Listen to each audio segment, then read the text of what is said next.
Great Pyramid Proof of God, Part 2. Appreciation worthwhile. The immensity of the pyramid can easily be given in figures, but Taurus inform us, the writers of this particular book, that there is but one way to really know it. That is, to camp for a while close by, to see day after day its towering courses of rock rise 484 feet in the golden glow of the sun, and to walk slowly around its great base sides, each 761 feet in length, to feel its mighty mystic power in the starlight of the Egyptian nights, and explore its sloping passageways and polished chambers. This is to know and feel in some measurement, or some measure, the meaning of its greatness. Present appearance. Viewed from a distance, the pyramid looms dark and massive against the sky. Its four sides converge with geometrical symmetry to the 42-foot course of rock which forms its top. Just why no head or apex stone ever gathered to a point the lines of its sides is explained in another chapter. A closer look shows the great step-like ledges of granite which rise 201 courses high. These vary in thickness, the heaviest above the base, the 35th being 50 inches. To place these huge blocks weighing as much as 20 tons required heavier lifting by 40,000 tons. The pyramid is of solid rock composed of granite, limestone and sandstone, sections all cut and fitted with mathematical exactness. If measured in sacred Hebrew cubits of 25 inches, the base is 365.24 cubits square and covers 13 acres, while the four triangular sides each represents 5 acres. An astronomical base. Just here a most unusual feature must be noted. A surveyor sighting along the baseline will find the centre of the base side recessed or set back off his line of sight by 36 inches. This is true of all four sides for the reason that the designer intends to show not only by the outline but by the actual base measurements of the pyramid the exact length of the 3 astronomical years. Each side therefore represents 2 planes which dip gradually towards the centre, the full recession of 36 inches occurring at the baseline and tapering to nothing at the top. Aerial photographs confirm the fact that this feature is true of no other pyramid. Then, too, if a surveyor should sight with a level along the baseline of the pyramid, his readings would give him not a straight line as would be expected, but a slight curve, the radius of which would be equal to half the diameter of the earth. In other words, the base of the pyramid represents the exact rotundity of the earth. Specifications. The dimensions of this ancient building are given in pyramid inches or sacred Hebrew cubits. The former is the same as our English inch with 11 10,000ths. That is 10,001 English inches equal 10,000 pyramid inches, and of these 25 make a sacred Hebrew cubit. The pyramid's base circuit is then 4 times 9,131 inches or 36,524 inches, and height 5,813 inches. On plate 1 it will be seen that the 25th course of masonry is the level of the Queen's chamber, and that the 35th is 1,162 inches above the baseline. The striking relationship of these figures is now becoming apparent, for 1,162 inches is the diameter of a circle, 1/10 the length of the base circuit, etc., etc. Goes into a great deal on those mathematical equations and so forth. In the interior, the Grand Gallery, the Queen's Chamber, well shaft and grotto, granite leaf and boss. Identity of coffer explained. Just here, attention is called to the fact that the relationship between the coffer and the Ark of the Covenant represents an identity only in cubic capacity and not in dimensions. According to Professor Smith's data, the exterior measurements of the coffer are length 89.79 inches, breadth 38.65 inches, height 41.18 inches. These figures are the best approximation possible under the circumstances and disclose 2 facts.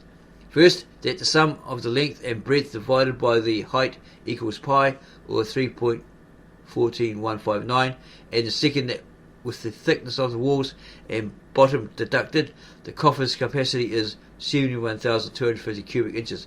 In Exodus chapter 25, the outside data for the Ark of the Covenant is given as length 2.5 cubits, width 1.5 cubits, and height 1.5 cubits, or reducing these to inches through Isaac Newton's investigation, having shown the sacred Hebrew cubit to be 25 inches, we have 62.5 by 37.5 square.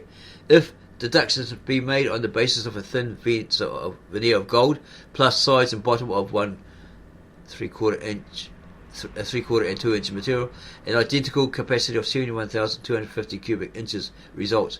That the dimensions of these two famous chests should be altogether different is to be expected, for the reason that the ark, suggestive of sovereignty and typical of Jehovah God, was to rest in the tabernacle, while the coffer, suggestive of humiliation and death, and symbolical of the risen Messiah God, was to have its place in a great tomb, a great tombic monument. Chamber of construction. To protect the king's chamber against the crushing weight of rock above it, the builders employed a most unique and masterly principle of construction. Massive granite beams, 43 in number, 27 feet long, and weighing from 50 to 70 tons each, were set joist-wise in 5 cushioned tiers and allowed to extend 5 feet beyond the walls. Then above these were placed 24 great limestone rafters to form the chamber's gabled roof. These, past masters of a stupendous yet artistic architectural undertaking such as the world's greatest wonder represents, defied time and catastrophe and built for eternity. How well they succeeded, and with what consummate skill and perfect engineering knowledge they accomplished their task, may be judged by the fact that though the tremendous overhead pressures and earthquake shocks of 45 centuries had broken in two all the great beams, the king's chamber itself remained just as perfect in workmanship when it was finished. And the grand old book still stands in the old earth. The more its leaves are turned and pondered, the more will it sustain and illustrate the sacred word. Professor Dana of Yale. And it's the marvel of Masonic perfection in chapter 2. The description given thus far has been general rather than specific.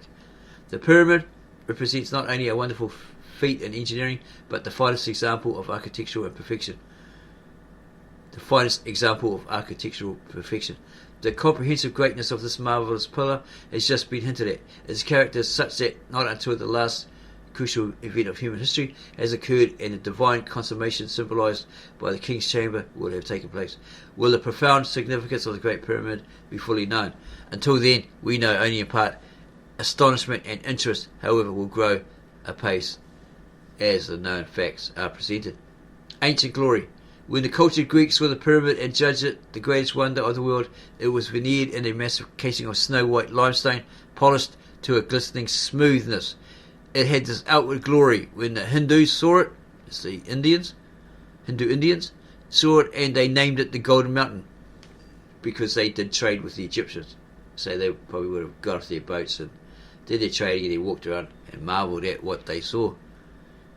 So they named it the Golden Mountain. Facing the true north and lifting 20 acres of glazed triangular sides 480 feet into the heavens, its reflection of the brilliant rays of the sun certainly entitled it to the designation given.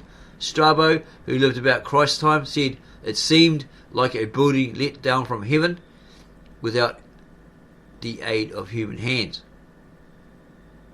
It's sort of a comparison to the Church of Christ built without hands. Interesting. Modern expert opinion. Though the outer casing has been removed, the pyramid still retains every mark of perfection. This may be verified by the written statement of England's most distinguished architects. We quote from History of Architecture. No one can possibly examine the interior of the Great Pyramid without being struck with astonishment at the wonderful mechanical skill displayed in its construction. The immense blocks of granite brought from Syene, a distance of 500 miles, polished like glass, are so fitted that the joints can hardly be detected. Nothing can be more wonderful than the extraordinary amount of knowledge displayed in the construction of the chambers over the roof of the king's apartment, in the alignments of the sloping galleries, in the provision of ventilating shafts, and in all the wonderful contrivances of the structure. All these two are carried out with such precision that, notwithstanding the immense superincumbent weight, no sediment in any part can be detected to the extent of an appreciable fraction of an inch. Nothing more perfect mechanically has ever been erected since that time, and we ask ourselves in vain how long it must have been before men acquired such experience and such skill, or were so perfectly organized as to contemplate and complete such undertakings. Comments of distinguished engineers. The glory of the workmen who built the Great Pyramid is the masonry of the Grand Gallery. The faces of the blocks of limestone of which its walls are composed have been dressed with a care that is not surpassed even by the perfect examples of Hellenic architecture on the Acropolis at Athens. No cement has been employed in the fixing, and the adherence is so perfect that not a needle nor even a hair can be introduced into the joints, and these joints can only be distinguished by a careful examination. The roof is built with no less care. Each of the upper courses is set off slightly from the one below it, so that eventually they come so near together that the opening may be closed by a single row of stones. These, being held between the two upper courses, play the part of keystones. The most beautiful workmanship is displayed from the very beginning of the descending entrance passage. Sir Flinders Petrie, eminent engineer and authority on the pyramid, said, the pavement, lower casing and the entrance passage are exquisitely wrought. In fact, the means employed for placing and cementing the blocks of soft limestone weighing from 12 to 20 tons each, with such hair-like joints, is almost inconceivable at present, and the accuracy of the levelling is marvellous. And it talks about the plug in the core, the casing stones, superhuman skill. Their almost superhuman skill in fixing and position and cementing the joints of such immense stones is indeed difficult to understand. How in the casing of the Great Pyramid they could fill with cement a vertical joint about 5 feet by 7 feet in area, with surfaces practically in contact, is a mystery. More especially as the joint could not be thinned by rubbing, owing to its being a vertical joint and the block weighing 20 tons. Yet this was the usual work over 20 acres of surface, with tens of thousands of casing stones, none less than a ton in weight. Stonework of optical perfection. So fine and practically invisible are the joints that, unless marked in black, the camera will not show them. Men of these modern times who have spent their lives working stone do not know how the builders of the pyramid obtained an accuracy of cut and finish impossible in mason work today, and found only in the most skilled of optical achievements. Whether the face to be levelled was cut square or angular, the finished work on all the stones was practically perfect, a feat beyond present masonic ability of the most skilled type. Another important fact about the casing stones was that they were not merely triangular in shape, but cut stone, cut so that they extended back fully 2 feet under the casing stone above. This gave each block 6 sides rather than 5, and scaled the pyramid perfectly against such disintegration which might result from rain and sand being blown behind the casing. In practical dimensions, all mechanics and mathematicians appreciate numerical simplicity.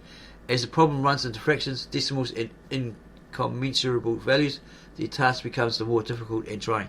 The builders of the pyramid faced a project not only enormous in physical proportions and very exacting in its artistic demands, but extremely difficult of accomplishments in its dimensional features. The basis for all their measurements was a circle whose circumference was 36,524.24 inches. Base lines, height, course, elevation, specifications for passageways and chambers were all in such unwieldy values as 3.14159, 116.26, 58.13, 286.1 and 25,827.5 inches.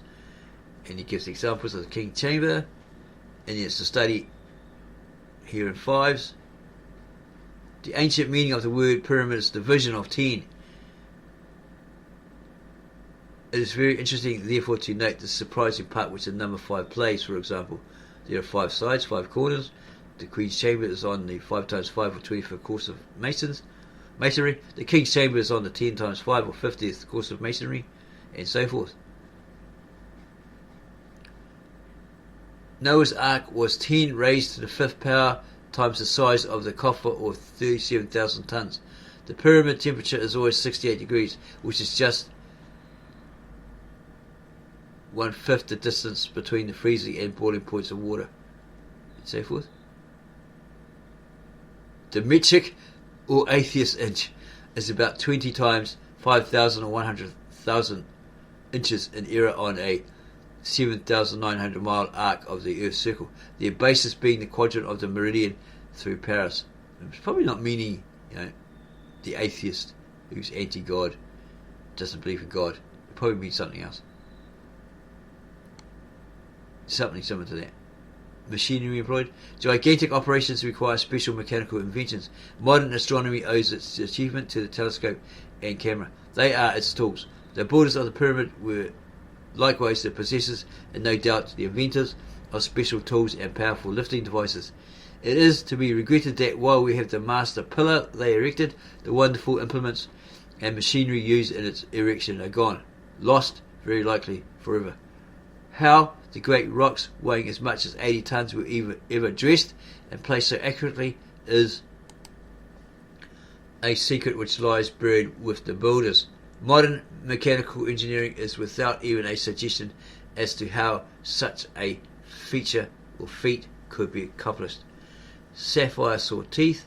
This is the age of cement and steel. There is, however, a baffling problem connected with the cement used in the pyramid. It could be reduced to the consistency of paint and yet made to hold for 50 centuries with such tenacity that the rock breaks rather than the joint.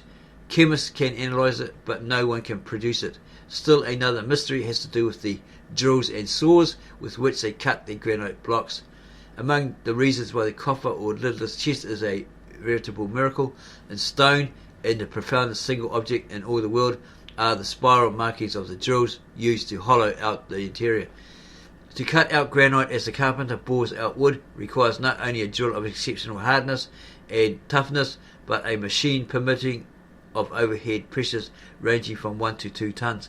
That the stone masons who built the pyramid used such drills is an established fact.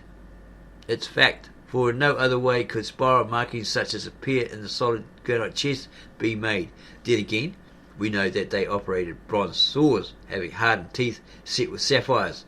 In other instances, the cutting edges must have been set with diamonds. But this is just a mere fragment of the whole truth. Only the faintest ray of light on a mystery the world of today would be glad to unravel if it could. 30 years to build.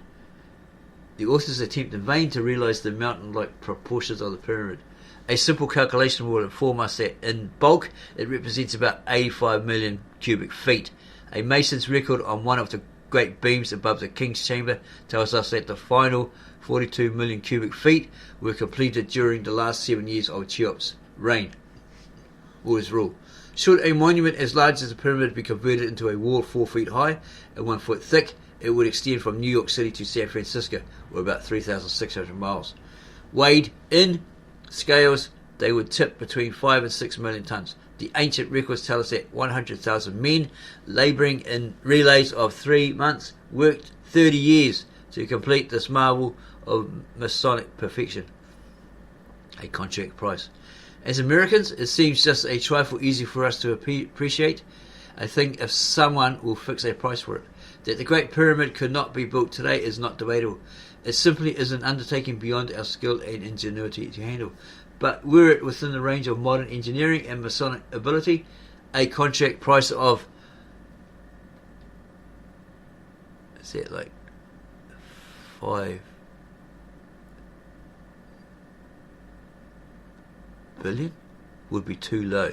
There is not wealth enough in all Egypt to pay even for its removal. Sentinel of the centuries. So stand it must have stood, it has, through almost 50 centuries. The Great Flood did not affect it. Earthquakes have shaken but could not mar it. The Vandal hordes that destroyed its mantle of glory have turned to dust. Battles have been fought in its shadows. The dynasties of Egypt have risen and fallen in its presence. Civilizations have come and gone, but the Great Pyramid, silent watchman of the centuries and prophetic monarch of God, abides.